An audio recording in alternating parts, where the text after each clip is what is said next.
മുഖ്യമന്ത്രിക്ക് വിഹിതം നൽകിയാൽ എന്തു കൊള്ളയും നടത്താവുന്ന അവസ്ഥയാണ് കേരളത്തിലുള്ളതെന്ന് പ്രതിപക്ഷ നേതാവ് വി.ഡി. സതീശൻ. യു.ഡി.എഫ് പിറവം നിയോജക മണ്ഡലം കമ്മിറ്റിയുടെ നേതൃത്വത്തിൽ നടന്ന കുറ്റവിചാരണ സദസ്സ് ഉദ്ഘാടനം ചെയ്ത് സംസാരിക്കുകയായിരുന്നു അദ്ദേഹം. ജനാധിപത്യപരമായി സമരം ചെയ്യുന്നവരെ പോലീസിനെയും ഗുണ്ടകളെയും ഉപയോഗിച്ച് കായികമായി നേരിടാനാണ് പിണറായി ശ്രമിക്കുന്നതെന്നും ഇതുകൊണ്ടൊന്നും സർക്കാരിനെതിരെയുള്ള പ്രതിഷേധങ്ങളെ ഇല്ലായ്മ ചെയ്യാൻ കഴിയുകയില്ലെന്നും പ്രതിപക്ഷ നേതാവ് വി.ഡി. സതീശൻ പറഞ്ഞു. കേരളം അതിൻ്റെ ചരിത്രത്തിലെ ഏറ്റവും വലിയ ധനപ്രതിസന്ധിയിലൂടെ പോവുകയാണ്. ട്രഷറി പൂട്ടി, അതായത് ഖജനാവ് പൂട്ടി താഴിട്ടിട്ടാണ് ധനകാര്യമന്ത്രി മുഖ്യമന്ത്രിയുടെ കൂടെ ടൂറിന് പോയിരിക്കുന്നത്.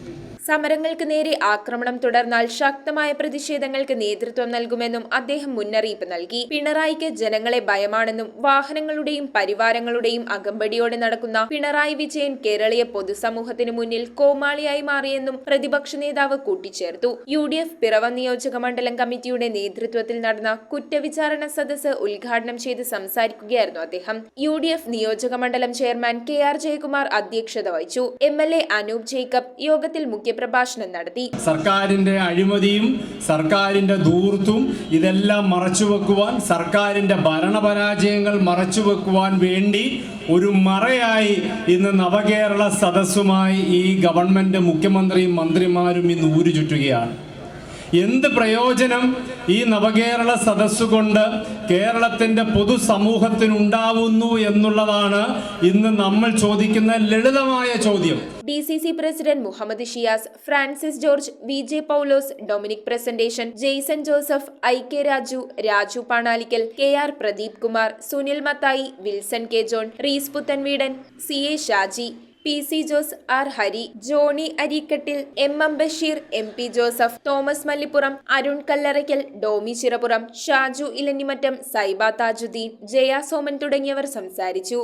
ഈ നവകേരള സദസ്സ് എന്ന് പറയുന്ന ഈ അശ്ലീല സദസ്സ് ഇത് കേരളത്തിലെ സാധാരണക്കാരനും പാവപ്പെട്ടവനും വേണ്ടി നടത്തുന്ന ഒരു പരിപാടിയല്ല. ഇത് UDF നേതാക്കന്മാർ എറണാകുളം ജില്ലയിൽ വന്നപ്പോൾ പ്രതിപക്ഷ നേതാവിന് UDFിൻ്റെ MLA-മാർ കോൺഗ്രസിനെയും UDFിനെയും വളരെ മോശമായി പറയാൻ വേണ്ടി ഉപയോഗപ്പെടുത്തുന്ന ഒരു സദസ്സായി ഈ സദസ്സ് ഇന്ന് മാറിയിരിക്കുകയാണ്. News bureau Piravom. ഈ ക്രിസ്മസ് പുതുവത്സര കാലത്ത് വമ്പിച്ച ഓഫറുകളുമായി സോൾട്ട് ഹൈപ്പർ മാർക്കറ്റ് നിങ്ങൾക്കായി ഒരുങ്ങിക്കഴിഞ്ഞു. നിങ്ങളുടെ വീട്ടിലേക്ക് ആവശ്യമായ എല്ലാ പ്രോഡക്ട്സുകളും വൻ വിലക്കുറവിൽ. സോൾട്ട് സ്പെഷ്യൽ പ്രോഡക്ട്സ് ഉൾപ്പെടെ എല്ലാ ബ്രാൻഡുകളുടെയും പ്രോഡക്ട്സുകൾ മാർക്കറ്റ് വിലയേക്കാൾ കുറഞ്ഞ വിലയിൽ സോൾട്ട് ഹൈപ്പർ മാർക്കറ്റിൽ നിങ്ങൾക്ക് ലഭ്യമാണ്.